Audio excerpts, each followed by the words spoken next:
नमस्कार श्रोताओं, नित्य दर्शन में आपका स्वागत है। आज का हमारा विषय है एकल स्वामित्व। आज हम एकाकी व्यवसाय के बारे में विस्तार से अध्ययन करेंगे कि एकाकी व्यवसाय क्या होता है। इसे इंग्लिश में सोल प्रोप्राइटरशिप के नाम से जाना जाता है। व्यवसाय का सबसे पुराना स्वरूप जब व्यवसाय शुरू हुआ था तो जिस रूप में उभरा था वो स्वरूप क्या है? एकाकी व्यापार। इसे हम प्राचीनतम स्वरूप के नाम से जानते हैं। ऐसा व्यापार जिसको अकेले व्यक्ति द्वारा किया जाता है, जिसको चलाया भी जाता है, उसका प्रबंध व्यवस्था भी की जाती है, जोखिम को सहन करने का जो उत्तरदायित्व होता है वो भी अकेले व्यक्ति के कंधों पर होता है। और वही व्यक्ति जो उसका स्वामी होता है, अकेला व्यक्ति, लाभ हानि के लिए भी जिम्मेवार होता है। मनुष्य की आवश्यकताएं, व्यवसाय परिवर्तन होते जा रहे हैं, स्वरूप परिवर्तित होते जा रहे हैं। तो व्यवसाय के एकाकी स्वरूप में भी परिवर्तन हुआ है, लेकिन आज भी इसे सर्वश्रेष्ठ व्यवसायिक संगठन माना जाता है। इसे हम एकाकी व्यवसाय और एकल स्वामित्व के नाम से भी जानते हैं। तो यह संक्षेप में एक व्यक्ति का संगठन है जो एक व्यक्ति द्वारा बनाया और चलाया जाता है, और इसमें ये अन्य व्यक्तियों की सहायता ले सकता है। यदि इसका व्यवसाय इतना विस्तृत है कि स्वयं नहीं संभाल सकता तो अन्य व्यक्तियों को ये पारिश्रमिक पर रख सकता है, जो कर्मचारी होते हैं, जो इसके अधीन कार्य करते हैं। लेकिन अंतिम उत्तरदायित्व वो उस स्वामी का ही होता है जो उस व्यवसाय का स्वामी होता है। आइए इसकी विशेषताओं के बारे में अध्ययन करते हैं। अकेला व्यक्ति। इस व्यवसाय को चलाने वाला एक ही व्यक्ति है, इसलिए इसकी विशेषता बनती है कि ये एक अकेले व्यक्ति का व्यवसाय है। दूसरा है एकल प्रबंध और नियंत्रण। इस व्यवसाय को चलाने वाला एक ही व्यक्ति है, इसलिए एकाकी प्रबंध और नियंत्रण होता है व्यवसाय पर। ये कर्मचारी केवल अपनी सहायता के लिए नियुक्त करता है, लेकिन जो मेन उत्तरदायित्व है वो स्वयं का होता है, और स्वयं ही संपूर्ण लाभ हानि को ये बांटता है। तो लाभ हानि का बंटवारा इसमें नहीं होता। जितने भी लाभ हानि होंगे उस पर इस अकेले स्वामी का ही अधिकार होगा। उसके बाद है दायित्व का असीमित होना। इस व्यवसाय में जो दायित्व होता है वो असीमित होता है। असीमित का मतलब कि आपने जो ऋण लिए हैं उसका जो भुगतान है वो वही व्यक्ति करेगा जिसने ऋण लिया है। इसलिए कई बार ऋण की वसूली के लिए एकाकी व्यवसाय की व्यापार के साथ साथ घर की जो वस्तुएं होती हैं उन्हें भी बेच दिया जाता है कि ऋण का भुगतान किया जाए। तो इसलिए निजी संपत्तियों पर भी व्यवसाय के ऋण को पूर्ण करने का अधिकार होता है। इसलिए दायित्व को असीमित किया गया है कि दायित्व की कोई सीमा ही नहीं है। उसके बाद है व्यवसाय के चुनाव की स्वतंत्रता। एकाकी व्यवसाय अपने किसी भी तरह के व्यवसाय को चुन सकता है। इसमें किसी तरह की कानूनी प्रतिबंधता नहीं है। तो आप किसी भी तरह का व्यवसाय चयन कर सकते हैं और आवश्यकता पड़ने पर उनमें परिवर्तन भी कर सकते हैं। पृथक वैधानिक अस्तित्व नहीं है। यहाँ पे कोई अलग से नियम नहीं या लॉ नहीं बना है इस व्यवसाय के लिए। तो इसमें व्यवसाय और व्यवसायी में अंतर नहीं माना जाता। जो कुछ व्यवसाय का है वो व्यवसायी का है, और जो कुछ व्यवसायी का है वो व्यवसाय का है। इसलिए इसका दायित्व जो होता है असीमित होता है। अब है गोपनीयता का होना। इस व्यवसाय में जो गोपनीयता तत्व है वो बनी रहती है। इसका कारण ये है कि ये अकेला व्यक्ति है, वो संपूर्ण बातों को अपने भीतर समा कर रखता है और अपनी रणनीतियों और योजनाओं को किसी को जानने नहीं देता। इसमें कोई विशेष विधान नहीं होता है। ये स्वतंत्र व्यापार है और इसमें किसी विशेष एक्ट को लागू नहीं किया जाता। आप अपनी स्वतंत्रता से जमीन खरीद कर इस व्यवसाय को आरंभ कर सकते हैं। ठेलों पर, रेडियो पर जो कार्य किया जाता है वो भी एकाकी व्यवसाय का ही उदाहरण है। अविभाजित जोखिम, यानी जोखिम का बंटवारा नहीं। एकाकी व्यवसाय में जितना भी जोखिम है उसको एकाकी व्यक्ति यानी स्वामी ही वहन करेगा। इसको किसी को बांट नहीं सकते, क्योंकि स्वामी चलाने वाला अकेला व्यक्ति है। तो इसलिए संपूर्ण हानि के लिए भी वो स्वयं जिम्मेवार होगा।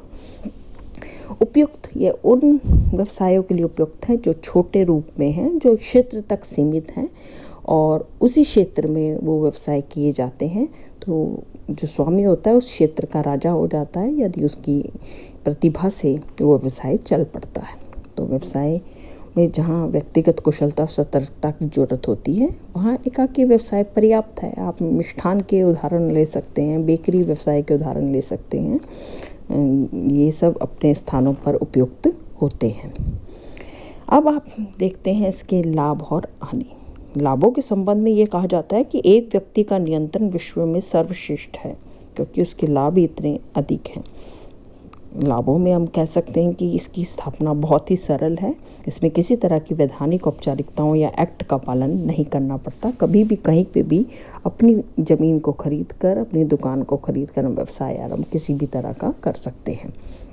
शीघ्र निर्णय, इसमें क्योंकि अकेला व्यक्ति ही कार्य करता है, इसलिए इसमें निर्णय लेना बहुत आसान होता है। संपूर्ण बातें वो अपने भीतर रखता है और उसको व्यवसाय संबंधी कोई भी निर्णय लेना होता है वो अपनी ही रजामंदी से उस निर्णय को ले लेता है।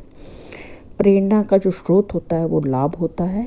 एकाकी व्यवसाय को होता है कि यदि अधिक कार्य करेगा तो अधिक लाभ होगा, कम कार्य करेगा तो कम कार्य होगा, इसलिए कुशलतापूर्वक कार्य करने के लिए लाभ इसमें प्रेरणा स्रोत होता है। गोपनीयता, इस व्यवसाय में अकेला व्यक्ति होने के कारण संपूर्ण निर्णय वह अपने तक सीमित रखता है। प्रतियोगियों को अपनी रणनीतियों का ज्ञान होने भी नहीं देता, क्योंकि स्वयं अकेला व्यक्ति है, इसलिए गोपनीयता बनी रहती है। अच्छा नियंत्रण, व्यक्ति जो है अपने व्यवसाय पर अच्छा नियंत्रण रखता है, क्योंकि तभी तो व्यवसाय पनप पाएगा। इसलिए कर्मचारियों की लापरवाही पर उसकी पूरी निगाह होती है, वो उस पर पूर्ण नियंत्रण स्थापित करता है। समस्त लाभों पर अधिकार जो है वो इसी स्वामी का होता है। ये अकेला व्यक्ति ही लाभ को प्राप्त करता है, इसको किसी प्रकार से वो बंटवारा नहीं करता। कर्मचारियों को ये केवल पारिश्रमिक मात्र देता है। इसे निर्णय लेने की स्वतंत्रता होती है। व्यवसाय को चलाना है, बनाए रखना है, बढ़ाना है, ये सब निर्णय इसके हाथ में होते हैं, इसलिए निर्णय इसका पूर्ण स्वतंत्र होता है और ये इसको किसी के परामर्श की आवश्यकता इसमें नहीं होती। इसमें सरकारी हस्तक्षेप इस व्यवसाय में बहुत कम होता है। किसी तरह का विशेष अधिनियम नहीं बनाया गया है, इसलिए सरकारी हस्तक्षेप न के बराबर होता है। तो इसलिए ही कहा गया है कि ये व्यवसाय संगठन का सबसे सर्वोत्तम स्वरूप है और ये विश्व में एक व्यक्ति के नियंत्रण सर्वश्रेष्ठ रूप में माना जाता है। लेकिन इस व्यवसाय की कुछ सीमाएं भी हैं, जैसे इस व्यवसाय के जो साधन होते हैं वो सीमित होते हैं, सीमित साधन। इसके पास जो पूंजी होती है थोड़ी मात्रा में होती है, इसलिए अपने क्षेत्र तक ही अपने व्यवसाय का विस्तार कर सकता है। इसे ऋण लेना पड़ जाता है कई बार अपने व्यवसाय को चलाने के लिए। उसके जो दायित्व होते हैं वह सीमित होते हैं। यदि व्यवसाय को किसी तरह की हानि होती है तो ऋणदाता इसकी निजी संपत्तियों पर भी अपना हक ले सकते हैं, इसलिए इसके दायित्व की कोई सीमा निर्धारित नहीं होती। निजी संपत्तियां भी उस दायित्व की पूर्ति के लिए हड़प ली जाती हैं। अस्थायी अस्तित्व, इस व्यवसाय का जो अस्तित्व होता है वो स्थायी नहीं होता, क्योंकि एकाकी व्यवसाय के जीवन पर ही निर्भर करता है। यदि वो जीवित है तो व्यवसाय चला रहा है, यदि वो मर गया तो व्यवसाय बंद होने की स्थिति में भी आ सकता है। गलत निर्णय, कई बार एकाकी व्यवसाय इतना पढ़ा लिखा नहीं होता या अनुभवी नहीं होता, तो कई बार उसके द्वारा व्यवसाय के क्षेत्र में लिए गए जो निर्णय होते हैं वो गलत साबित हो जाते हैं, जिसके कारण उसके व्यवसाय को नुकसान झेलना पड़ सकता है। तो इसलिए गलत निर्णय से भी ये व्यवसाय उसका प्रभावित होता है, जो इसकी सीमाओं के अंतर्गत आता है। सीमित प्रबंध की क्षमता, एकाकी व्यवसाय अकेला है, उसमें जितने गुण और कैपेबिलिटी है, जितना वो व्यवसाय का संचालन कर सकता है वो उतने ही गुण के साथ उस व्यवसाय का संचालन करता है।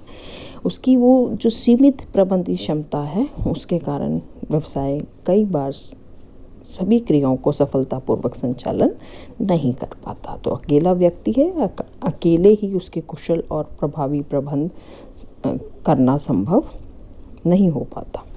तो इन सब रुकावटों को देखते हुए भी हम ये कह सकते हैं कि एकाकी व्यवसाय छोटा और सरल रूप में किया जाने वाला व्यवसाय है। उम्मीद है ये विषय आपके समझ में आया होगा। अगला विषय हमारा संयुक्त हिंदू परिवार के ऊपर होगा। इस चैनल से जुड़े रहने के लिए आपका बहुत बहुत धन्यवाद। इसे लाइक, शेयर और सब्सक्राइब करना ना भूलें। धन्यवाद।